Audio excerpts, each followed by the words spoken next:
Bonjour à tous et bienvenue sur notre chaîne YouTube Accessoires Asus TV. Alors aujourd'hui, histoire de changer comme d'habitude, on va vous proposer un petit démontage d'un super appareil qu'on appelle un PC Flip. C'est des PC qui s'ouvrent en 360 degrés. C'est les séries TP400 de chez Asus. Vous allez voir, il est très sympa et pas du tout compliqué à démonter. Allez, c'est parti pour le démontage. Donc voilà, on se retrouve donc pour le démontage complet de la série TP400. Il y a plusieurs nuances sur les séries TP400. Ce qu'on appelle vulgairement des ordinateurs 360 degrés, pour la simple et bonne raison que c'est un ordinateur que vous pouvez ouvrir comme une tablette, l'utiliser comme une tablette. Alors ici, comme d'habitude, la petite boîte d'outillage qui va avoir tous les embouts dont on a besoin. Et bien sûr, comme d'habitude, il vous faudra, comme ceci, un petit système de rangement pour lequel organiser vos visseries, histoire de ne pas confondre. Il peut y avoir différentes tailles de vis. Allez. Donc on est parti donc pour le démontage.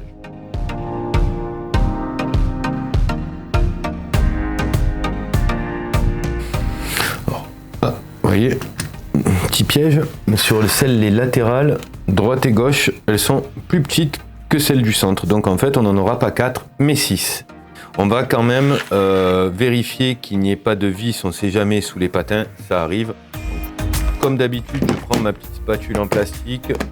Et je vais y aller doucement, histoire de ne rien abîmer. Je vais chercher, comme je dis souvent, le côté le plus fragile, enfin le plus sensible, pas le plus fragile, qui va me permettre de déclipser.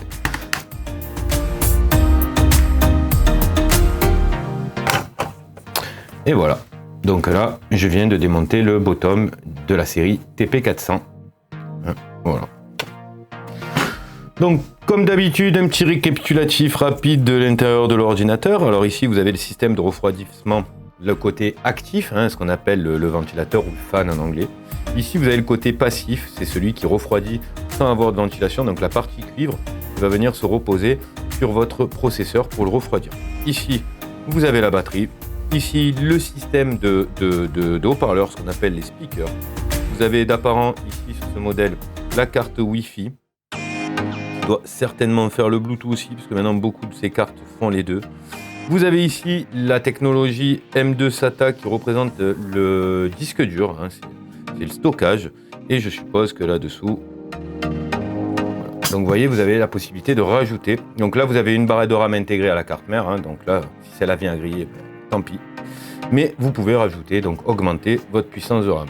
Je vais simplement remettre le petit cache, ça c'est des petits ergots en métal qui sont juste clipsés.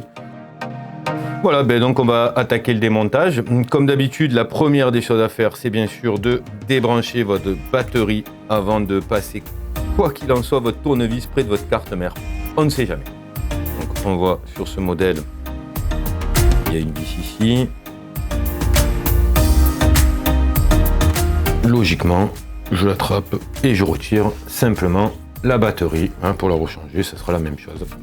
Voilà pour le démontage de la batterie. On continue donc dans la découverte des pièces détachées de l'appareil. Donc comme je vous disais, vous voyez dessous, les 3 vis ici sont le touchpad. Ça va être la dernière des choses que je vais démonter. Parce que si je le lève ici, vous allez voir apparaître l'écran. Et si je viens à faire tomber le tournevis, je vais abîmer mon écran.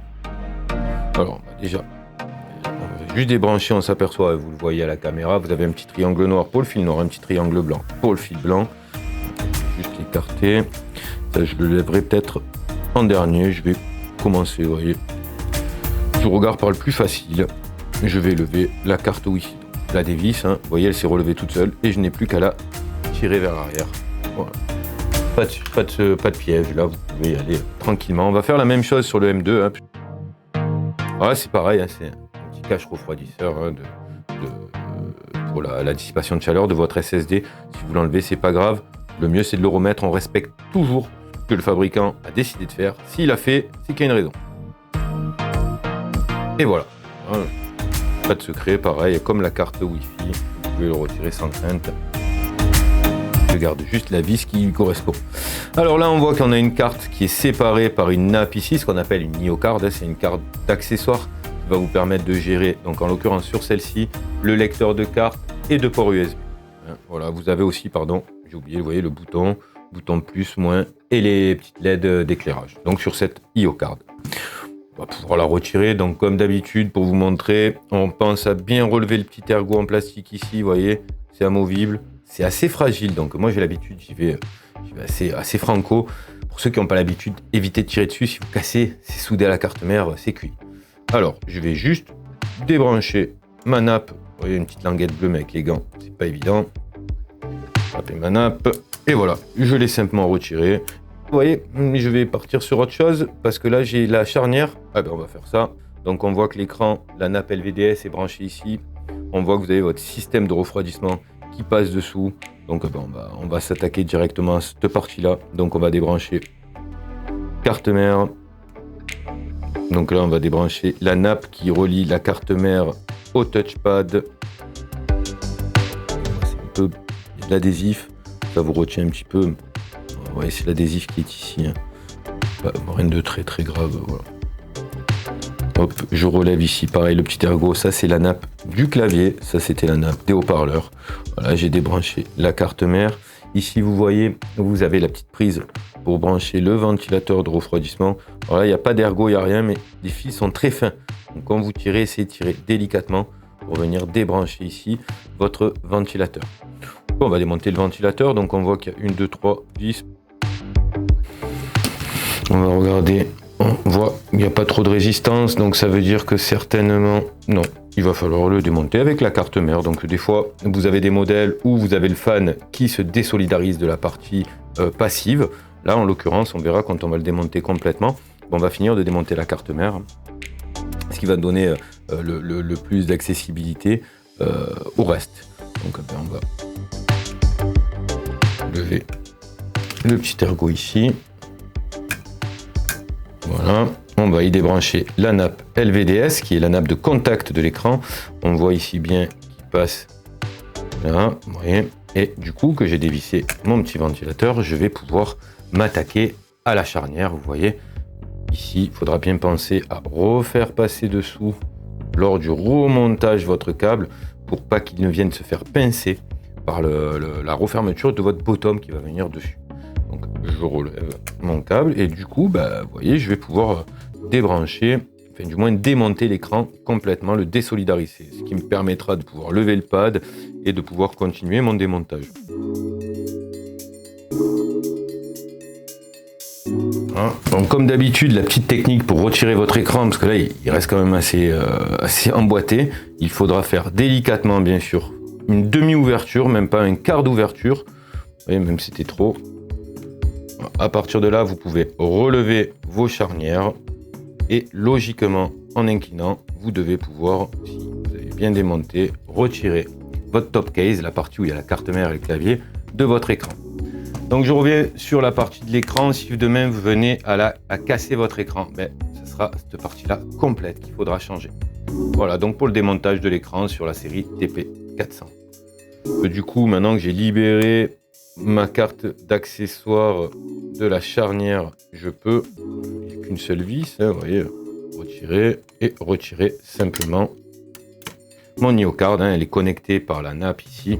Je vais y remettre la petite vis au bon endroit pour ne pas la confondre avec une autre. Et voilà pour le démontage de l'IO-card. Donc on peut continuer bien sûr. Donc on va continuer à démonter du coup la carte mère. On va attaquer les vis de carte mère, elles sont différentes des autres. Petit contrôle de s'il y a quelque chose qui me retient ou si je l'ai complètement. Ben non, vous voyez. Donc logiquement, sans forcer, vous voyez, je ne l'ai pas retiré, mais j'aurais pu. C'était pour abîmer le scotch. Donc sans forcer, vous venez de retirer votre carte mère de votre TP400. Comme d'habitude, je vais vous faire un. Là, j'ai pas envie, le produit est neuf, hein, vous voyez, il n'a jamais tourné. Donc je ne vais pas forcément retirer le dissipateur de chaleur passif pour vous montrer comment appliquer de la pâte thermique. Par contre, je vais vous expliquer comment je procède. Donc, je dévisse ici les 4 vis, je retire mon système de dissipation.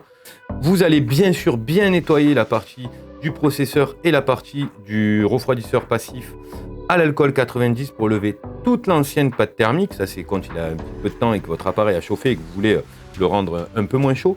Vous allez, une fois que vous avez tout nettoyé, vous prenez une petite seringue de pâte thermique. Il ne faudra pas mettre toute la seringue dessus, il faudra mettre uniquement une petite noisette sur les corps de chauffe. Moi, par habitude, je ne l'étale pas. Hein, moi, je ne l'étale pas, je fais confiance au système de serrage. Vous voyez, de pâte thermique, hein, vous voyez, une comme ça. Ça, c'est entre 5 et 6 utilisations. Donc, n'allez pas tout mettre dessus. Et vous allez serrer en diagonale. Donc, 1, 2, 3, 4, par exemple. Là, des fois, ils sont numérotés. Là, je ne vois pas les numéros. Mais du moment où vous serrez en diagonale, vous allez faire une pression sur votre pâte thermique qui va s'étaler sur votre corps de chauffe bien homogène. Donc, du coup, vous n'avez pas forcément besoin de l'étaler. Donc, voilà pour le démontage de la carte mère. Alors bien sûr, vous pouvez lever la nappe, hein, c'est un produit que vous retrouvez sur notre site. Si vous venez à l'abîmer lors d'un démontage, on ne sait jamais, vous allez les brûler, il peut y avoir plein d'anecdotes. Hein. Vous pouvez bien sûr débrancher ici votre nappe en relevant le petit ergot et le lever. Là, c'est juste que je l'ai laissé dessus. Mais, vous voyez, pour le retirer, je le relève. Et là, vous venez de sortir la souris de votre ordinateur portable, mais ça s'appelle plus communément un touchpad. Et là, maintenant, on va s'amuser à retirer donc les haut-parleurs, même pas de vis, donc je vais simplement ici décoller, comme je vous disais, on va essayer de le faire le plus proprement possible, histoire de respecter plus le travail du fabricant. Comme je vous dis, s'il a posé là, on sait que ça sert à quelque chose. Voilà, hop. Vous voyez, donc il passait bien là-dessous. Je vais retirer ici la nappe, donc le fil, pas la nappe, ça c'est un câble de l'antenne noire, et là vous allez avoir l'antenne blanche qui va sur votre carte Wi-Fi. Et ici après, les haut-parleurs sont simplement posés par des petits cylindres blocs en caoutchouc, et des fois il y a un petit peu de sparadrap dessous, et quelques fois ils sont vissés, mais voilà, vous voyez, alors là c'est le sparadrap qui retient. Donc c'est le sparadrap que je vous disais tout à l'heure qui fait office ici de refroidissement. Donc je vais être obligé de le lever complètement pour pouvoir le remettre après, hein. C'est pas grave, je ne l'abîme pas bien sûr. Voilà, et je continue à suivre ici.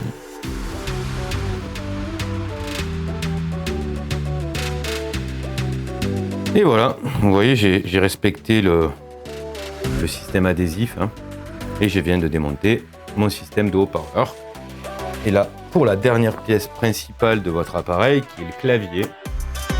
Voilà, si de même venez à changer votre clavier parce qu'il est usé, les touches commencent à disparaître, vous l'avez cassé, vous avez renversé un verre dessus et votre clavier ne fonctionne plus. Voilà comment il doit se présenter. Vous n'aurez pas bien sûr cette nappe-là qui est la nappe IoCard, hein, qui va permettre de relier. C'est une accessoire supplémentaire, mais je l'ai laissé coller à l'adhésif simplement. Voilà. Voilà, j'espère que cette vidéo vous a plu, qu'elle surtout vous a été utile. Pensez bien au petit pouce bleu, abonnez-vous. Et si vous avez des petites requêtes ou des petites demandes, n'hésitez pas à poser des demandes. Je ne manquerai pas à vous répondre. Allez, à très bientôt.